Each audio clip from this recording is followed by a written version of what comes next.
Oh, yeah. Just how beneficial do you think was this kind of week to, I guess, get away from basketball for a little bit with exams, and then what do you kind of focus on during this week now that you're back in practice? Yeah, that's a great question. And all of our plans kind of went out the window with various things whether it be the kids preparing for their tests, which we knew in advance, when they were going to be taking them, but then just a couple little colds, illnesses. So in some ways, better to have that happen now than during the stretch where there's a bunch of games. But there were a couple practices that we weren't able to have because of just some minor flu bugs that were going around the team. But again, just a little bit of time away, a little time to process everything. Sometimes when you're so close to it, you can't see everything that you need to. You don't have the proper perspective because you're just in the moment. And so we're able to take a step back a little bit and look forward to today's practice. I know we really, I just think there's coaching in general. You can play whack-a-mole. There's always something, and you're just all over the map trying to take care of problems. And if that, I've talked about this before, if that foundation isn't clear, you can chase rabbits all over the place. And I felt like the 2 days that we had before we had a little bit of a flu bug, we were able to go back to those fundamentals of feet. And they weren't a disaster, but we were letting it slide. I was letting it slide because I was looking at some other things and how we need to move space and those types of things. But, it all starts with catching and working your feet. And we were able to clean that up. And that's not a 1 day thing or a 2 day thing. That's all the time. So to gain some clarity, I guess that's the process that we're in right now. About how many practices did you miss? I mean, how many players were kind of in that system, and do you expect them kind of back for Tennessee? Yeah, we're good. It's fine now. It's just, you have 2 days to sit around and think. And so you can imagine with my personality, I've got that practice plan, perfect, and a little bit of disruption because of an illness it throws you off a little bit, disappoints you, but there is nothing serious. And it was probably fine in the long run that they had a little more rest than what we had anticipated. So we're good. And my last one, and just with Jessica Carter, obviously a difficult situation. How do you kind of address that as a team and maybe support Jessica when she's kind of going through this kind of thing? And obviously you're kind of new to the situation, but how do you address it?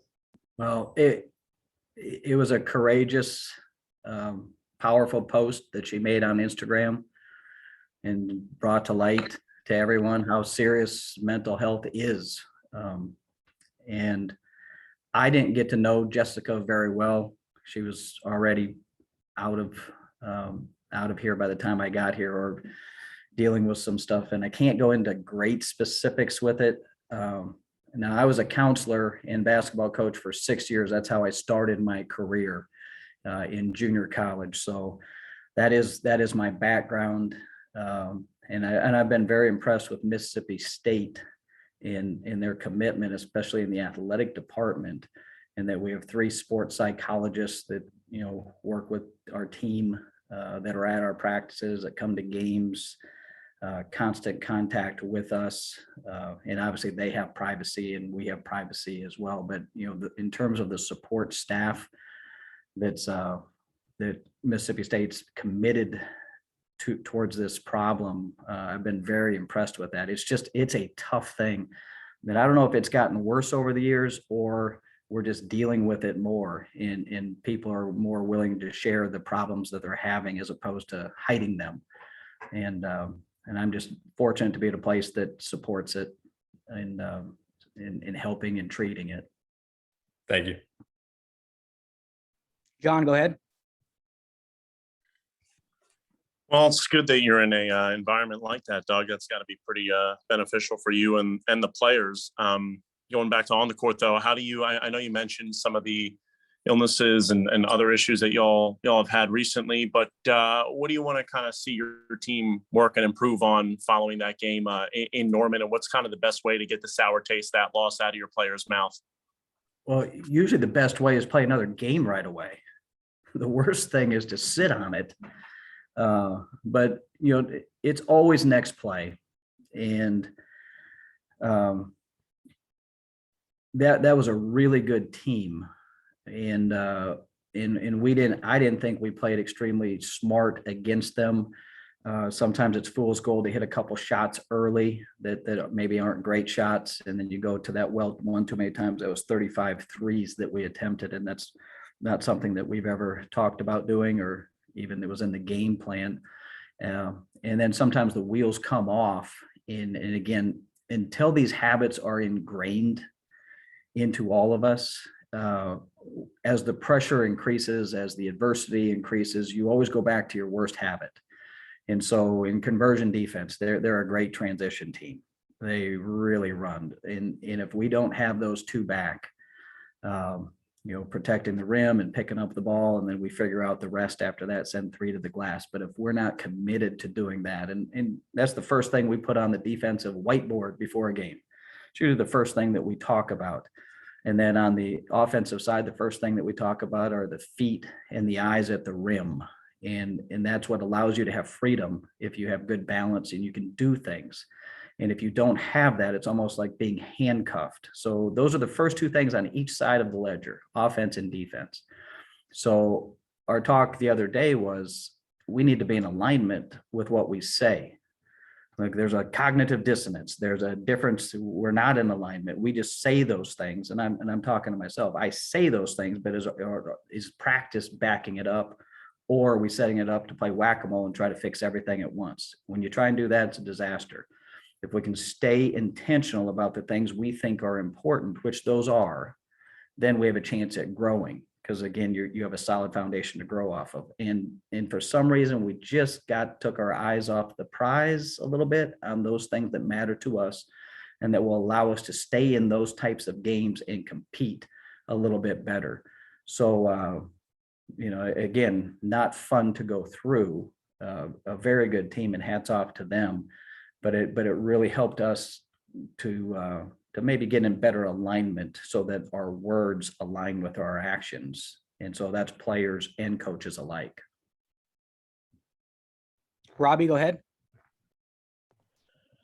Yeah, Doug, I know whenever we talked to you, when you first took over that interim role, you were just trying to get through a practice with the players. I don't know what your expectations were coming into this when you're kind of thrown into that, but where do you feel like this team is at this stage as we're closing in now and starting conference play?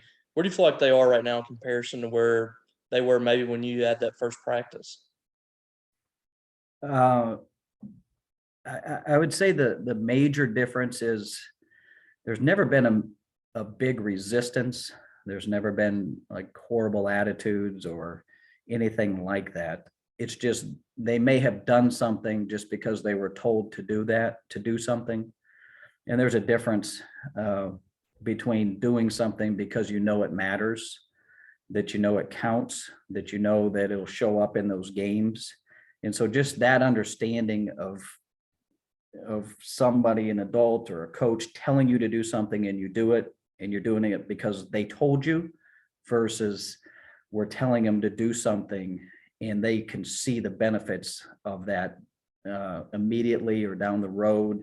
And again, that's a long process. You have to be consistent with your coaching and teaching. You can't be too emotional or over the top all the time. Obviously you're going to emphasize certain things a little bit harder than others, but I just think it's like mentally we're more on the same page of how the game is supposed to be played for our particular team, if that makes sense.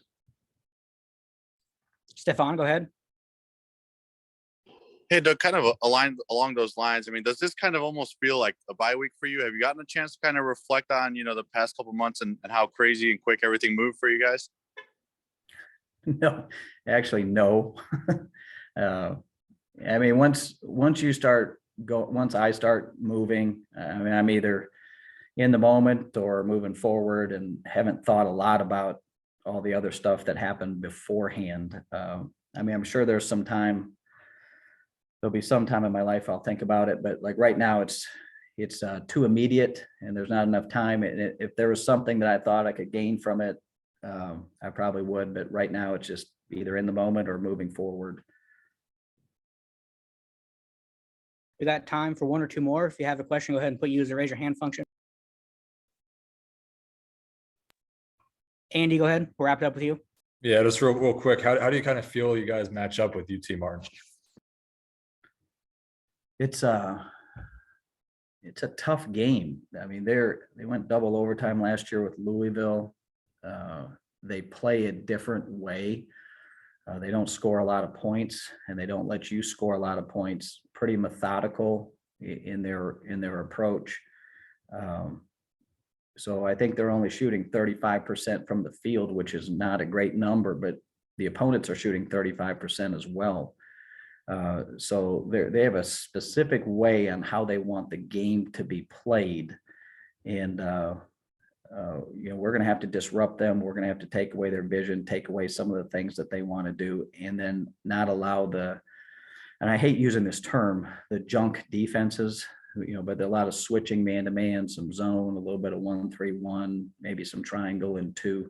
And so in the basketball world, they call that junk defense, but there's a method to their madness, and they're doing a really good job of frustrating teams and getting them to stand and not move the ball or take some ill-advised shots. So considering that's a big theme of ours, not to be one of those teams. In some ways, it's a really good test to play a team like that so that we can keep on moving and not just settle for the first thing that looks halfway decent. All right. Thanks, everybody. Thanks, guys.